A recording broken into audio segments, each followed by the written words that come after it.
Quadratic equation होती क्या है। सबसे पहले तो ये बहुत इम्पॉर्टेंट पार्ट है, important for CBSE board exam for class 10th।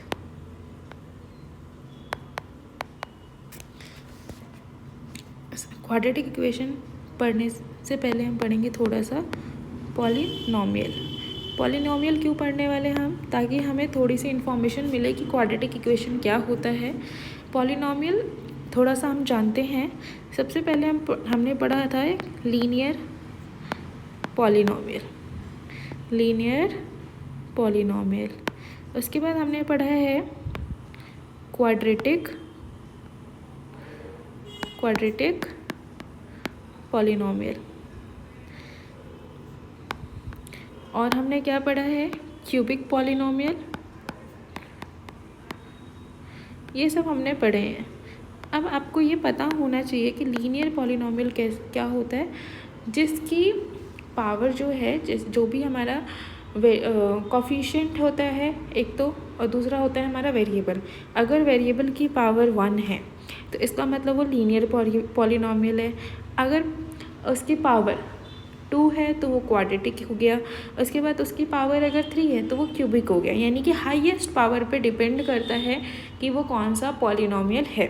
Example के लिए अगर मैंने लिया 4x + 3, तो आप देख रहे हो ये जो x है इसकी पावर क्या है, इसकी पावर हम 1 लिख सकते हैं, x⁻1।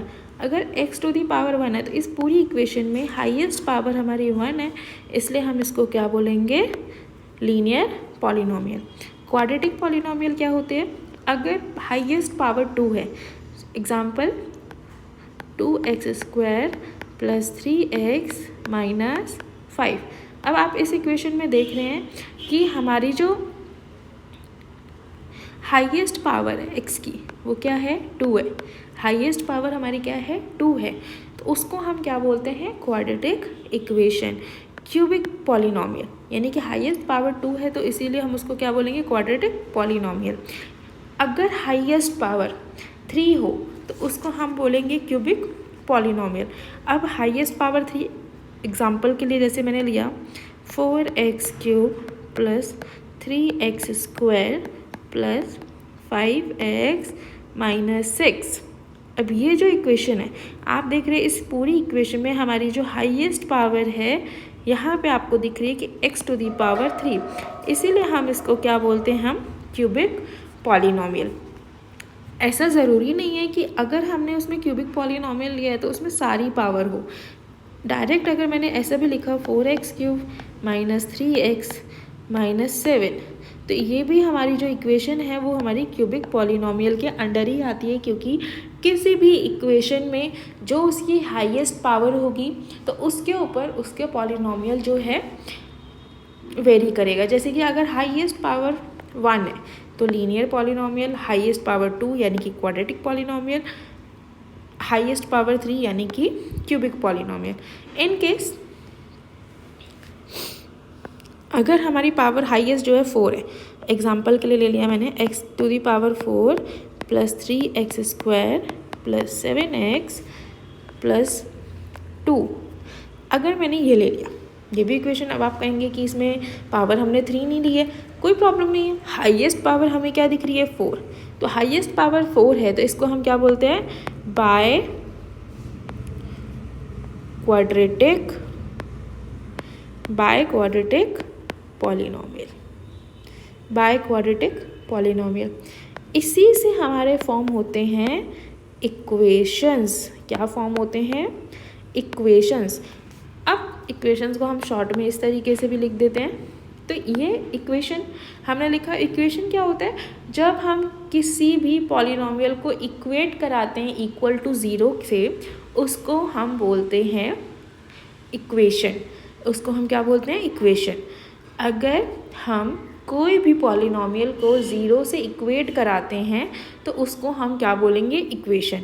जैसे कि मैंने यहाँ पे बोला 4x + 3 = 0। अगर मैंने बोला 7x² plus 8x plus 5 equal to 0। तो ये हमारी क्या हो गई, इक्वेशंस। क्या हो गई, इक्वेशंस।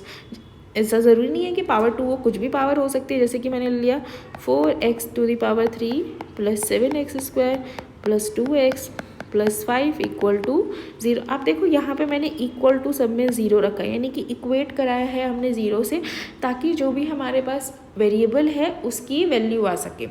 तो उसको हम क्या बोलते हैं, इक्वेशन। अब तो इसी से हम जानेंगे कि हमारा क्वाड्रेटिक इक्वेशन क्या होता है। क्वाड्रेटिक इक्वेशन जो है, क्वाड्रेटिक इक्वेशन क्या होता है, क्वाड्रेटिक इक्वेशन ऐसा इक्वेशन, वो पॉलिनॉमियल जिसकी हाईएस्ट पावर 2 होती है, अगर उसको हम इक्वल टू 0 रखते हैं तो वो हमारा क्वाड्रेटिक इक्वेशन बन जाता है। जैसे कि हमने पॉलिनॉमियल लिया 4x² प्लस 7x प्लस 5। अभी ये क्या है, अभी जब तक मैंने इक्वल टू इसको 0 नहीं लिखा है, इक्वल टू 0 नहीं रखा है, तब तक तो ये पॉलिनॉमियल है। लेकिन जैसे ही मैंने इसको लिखा 4x² plus 7x plus 5 equal to 0, तो ये हमारा क्या बन गया, क्वाड्रेटिक इक्वेशन। क्या बन गया, इसको हम क्या बोलेंगे, क्वाड्रेटिक इक्वेशन। बहुत इंपॉर्टेंट है, बेसिक चीज़ें, अगर हमें बेसिक चीज़ें पता होगी तो जो 1 मार्क्स के हमारे क्वेश्चन हैं हम उसको ईजिली कर पाएंगे। कुछ फॉर्मूलाइज भी हैं इसको क्वाड्रेटिक इक्वेशन सॉल्व करने के। 2 मेथड है, 2 मेथड्स है हमारे पास। क्या क्या है, पहला है हमारा factorisation method, factorisation method. Next हमारा है फॉर्मूला मेथड, फॉर्मूला मेथड। ये हमारे 2 मेथड है, दोनों ही इम्पॉर्टेंट है। आपसे क्वेश्चन पेपर में इससे रिलेटेड भी क्वेश्चन आते हैं और इससे रिलेटेड भी क्वेश्चन आते हैं। आप ज़्यादातर देखोगे कि फॉर्मूला मेथड के क्वेश्चन जो है आपको 3 मार्क्स में आपको दिखेंगे कि ये 3 मार्क्स में आपको मिल जाते हैं। लेकिन ऐसा कोई ज़रूरी नहीं है कि फॉर्मूला मेथड के ही आए, दोनों मेथड इम्पॉर्टेंट है, हमें दोनों मेथड पढ़ने हैं। सबसे पहला आता है हमारा फैक्टराइजेशन मेथड।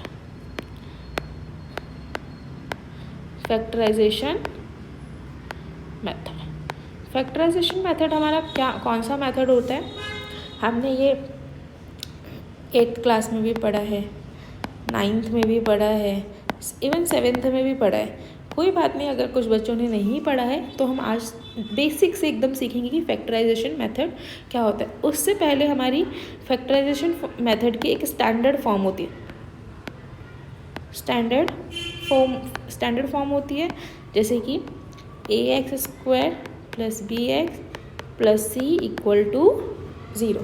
यानी कि ये हमारी जो है स्टैंडर्ड फॉर्म है। a जो है a b c, ये तीनों हमारे क्या होते हैं, इसको हम बोलते हैं कोफिशिएंट। दोबारा से मैं अच्छे से आपको लिख के बताती हूँ ताकि आपको अच्छे से क्लियर हो जाए।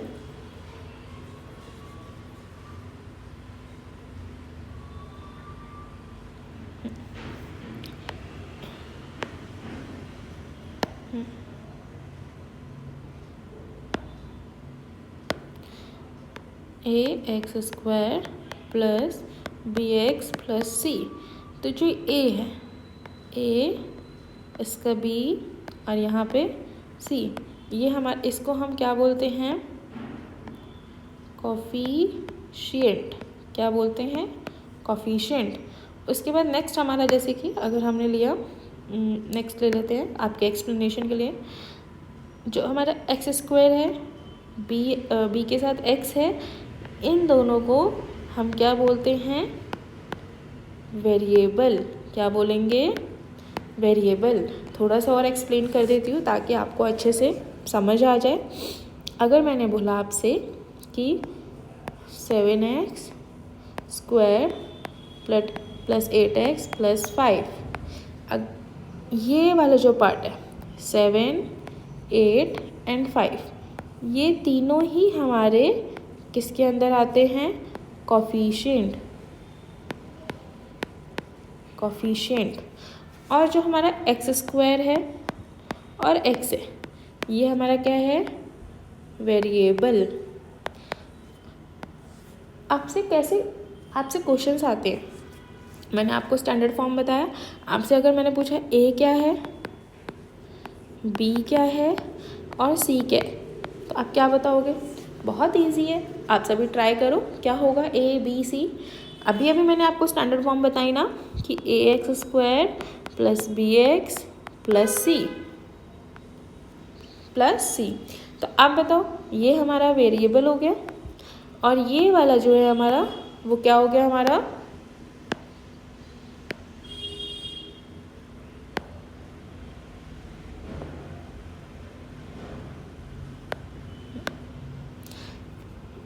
ये वाले जो हो गए, ये हमारे क्या हो गए, कोफिशिएंट। अगर मैंने आपसे ए की वैल्यू पूछी तो इस इक्वेशन में ए की वैल्यू 7, बी की वैल्यू 8 और सी की वैल्यू 5। सी की वैल्यू क्या आ गई, 5। ये आपके जो है वैल्यू आ गई, ए क्या है, बी क्या है और सी क्या है इस इक्वेशन में। आपको नेक्स्ट, जैसे कि ऐसा भी हो सकता है इक्वेशन, ऐसा बिल्कुल ज़रूरी नहीं है कि जो इक्वेशन है वो सारी पॉजिटिव हो, इक्वेशन नेगेटिव भी हो सकती है। अगर मैंने आपको बोला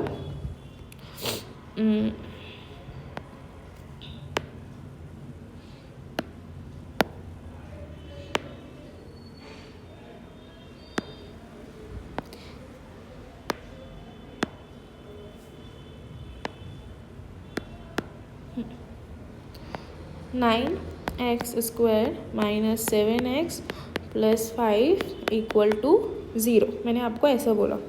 तो अगर 9x स्क्वायर की हम बात करें तो जो हमारा 9x स्क्वायर है, इसमें हमारा a क्या हो जाएगा, 9, b क्या हो जाएगा, कुछ स्टूडेंट कहेंगे 7, कुछ स्टूडेंट कहेंगे -7। तो हम बात कर रहे हैं कोफिशिएंट की। तो कोफिशिएंट आप देखो पूरा जो है हमारा -7 है, 7 नहीं है। जिसने 7 लिखा उसका रॉन्ग, 7 नहीं होगा, ये रॉन्ग हो जाएगा। हमारा करेक्ट क्या है, b इक्वल टू -7 और c क्या हो जाएगा हमारा 5। नेक्स्ट अगर मैं थोड़े से और डिफरेंट क्वेश्चन आपको बताती हूँ, कुछ आपको क्वेश्चन ऐसे भी मिलते हैं 9x square plus 8x equal to 3। अगर इस तरीके के क्वेश्चन है तो अब आपको होगा मैम इसमें कैसे पता चलेगा कि ए क्या है, बी क्या है और सी क्या है, हमें तो पता नहीं चल रहा क्योंकि ये तो इक्वल टू में है। तो मैंने आपको स्टार्टिंग में क्या बताया कि हमारी जो है स्टैंडर्ड फॉर्म है, हमें हमेशा क्या याद रखनी है, अपनी स्टैंडर्ड फॉर्म। स्टैंडर्ड फॉर्म हमारी क्या है, A x square plus B x plus C. तो हमें इस फॉर्म में इसको लेकर आना है। तो ए एक्स स्क्वायर तो हमें दिख रहा है, ठीक है, 9x स्क्वायर है, प्लस ठीक है बी एक्स दिख रहा है, बी एक्स हमारा क्या हो गया 8x। सी नहीं दिख रहा हमें, क्यों नहीं दिख रहा, क्योंकि सी तो उधर है, हमें तो इक्वल टू में 0 चाहिए। अगर इक्वल टू में 0 चाहिए तो ये 3 जो है इस साइड आ जाएगा, माइनस हो जाएगा, -3 और यहाँ इक्वल टू में हमारा क्या आ जाएगा 0। तो अब बताओ है ना बिल्कुल सेम, स्टैंडर्ड फॉर्म हमें दिख रहा है ना, 9x square plus 8x -3 equal to 0। तो ए की वैल्यू हमारी हो गई 9,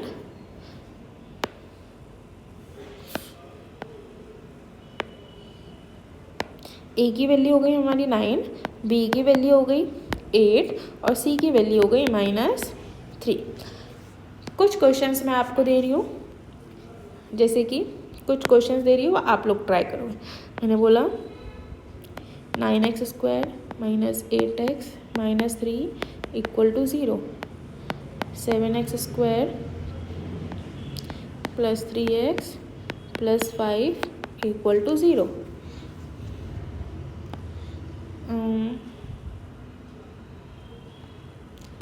7x plus 8x square plus 3 equal to 0, 5x minus 3 plus 6x square equal to 0। अब आपको इसको सॉल्व करना है, आप बता सकते हैं क्या आंसर होगा। चलो मैं सॉल्व करवाती हूँ, बहुत इजी है, थोड़ा सा हमें क्या करना है, ध्यान देना है, फिर हमें आ जाएगा कि इसको कैसे करना है।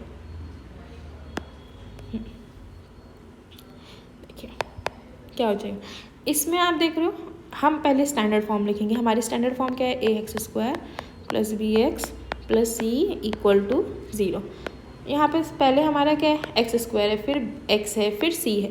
तो हाईएस्ट पावर पहले, फिर उसके बाद उसकी लोएस्ट पावर, फिर नेक्स्ट, यानी कि सबसे हाईएस्ट पावर हमारी स्टार्टिंग में, उसके बाद हमारी, हमें पता है ना, हमने पढ़ा है ऑर्डर्स पढ़े हैं हमने कौन कौन से, जैसे कि असेंडिंग ऑर्डर्स होते हैं और डिसेंडिंग ऑर्डर्स होते हैं। असेंडिंग ऑर्डर में हमारा क्या होता है, इंक्रीजिंग ऑर्डर यानी कि छोटे से बड़ा। डिसेंडिंग ऑर्डर क्या होता है हमारा, बड़े से छोटा, यानी कि डिक्रीजिंग ऑर्डर, घटते क्रम में, यानी कि छोटा। हम शुरू करेंगे बड़े से, डिसेंडिंग ऑर्डर्स। बहुत कितने लोगों को कन्फ्यूजन होती है कि असेंडिंग क्या है और डिसेंडिंग क्या है। चलो मैं बताती हूँ। असेंडिंग से पहले हम डिसेंडिंग पढ़ लेते हैं कि डिसेंडिंग क्या होता है, उसके बाद आपको असेंडिंग में समझाऊंगी। अगर आपने एक भी टर्म याद किया तो आपको समझ में आ जाएगा कौन सा असेंडिंग है और कौन सा डिसेंडिंग है। बहुत ईजी है, देखो कैसे।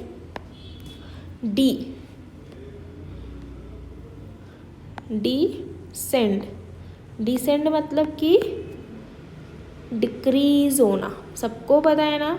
डिक्रीज मतलब कम होना, डिक्रीज मतलब कम होना, सबको पता है। डिसेंड से ही बनता है हमारा डिक्रीज मतलब कम होना, यानी कि धीरे धीरे धीरे धीरे कम होना। तो ये क्या हो जाएगा, कम होगा, यानी कि बड़ी वाली वैल्यू से छोटी वाली वैल्यू, यानी कि बड़ी से छोटी वैल्यू की तरफ, छोटी वैल्यू। तो हमें जो अपनी इक्वेशन है वो बड़े से छोटे क्रम में लानी है, यानी कि x², फिर उससे छोटा, फिर सबसे विदाउट वेरिएबल वाला। तो अब देखो यहाँ पे हमारे पास x² है, ठीक है, इसके बाद x है, यहाँ पे 3, ओके, ये बिल्कुल करेक्ट है। तो अगर हम a की बात करें तो a हमारा हो गया 9, b हमारा हो गया -8 और c हमारा हो गया -3, एकदम करेक्ट। अगर हम इस वाली इक्वेशन में बात करें, ठीक है, ये भी बिल्कुल सही है, x² है, फिर x है, फिर 5 है, कुछ करने की हमें ज़रूरत ही नहीं है। a हमारा हो गया 7, b हमारा हो गया 3 और c हो गया 5। अगर हम नेक्स्ट इक्वेशन में बात करें, अरे नेक्स्ट इक्वेशन में तो पहले ये वाली वेरिएबल आ गई, बट हमें तो इक्वेशन के अकॉर्डिंग x² को पहले लाना है। तो कुछ नहीं करेंगे, हम x² को पहले लिख देंगे, 8x², फिर हम लिखेंगे 7x, फिर हम लिखेंगे 3 = 0। अब हम यहाँ पे लिख सकते हैं ना, a की वैल्यू 8, b की वैल्यू 7 और c की वैल्यू, और इसमें भी वैसे ही सेम है। तो पहले हम क्या करेंगे, इस वाली वैल्यू को पहले रखेंगे, x² + 5x -3 = 0। तो हमें क्या करना है, अपने स्टैंडर्ड फॉर्म के अकॉर्डिंग लिखना है, उसके बाद हमें इस तरीके से करना है। तो अब सबसे पहले इसमें अगर हम देखेंगे तो a हमारा हो जाएगा 6, b हो जाएगा 5 और c हो जाएगा -3। यहाँ लिख देती हूँ मैं आपको थोड़ा सा समझने के लिए।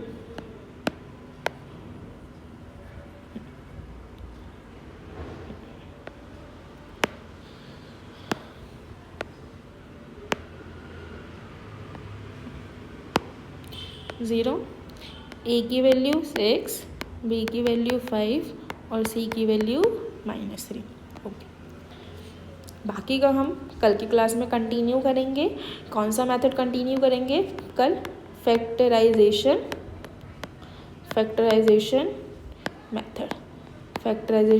मेथड हम कंटिन्यू करेंगे। कैसे करना है कल हम इसको स्टार्ट करेंगे।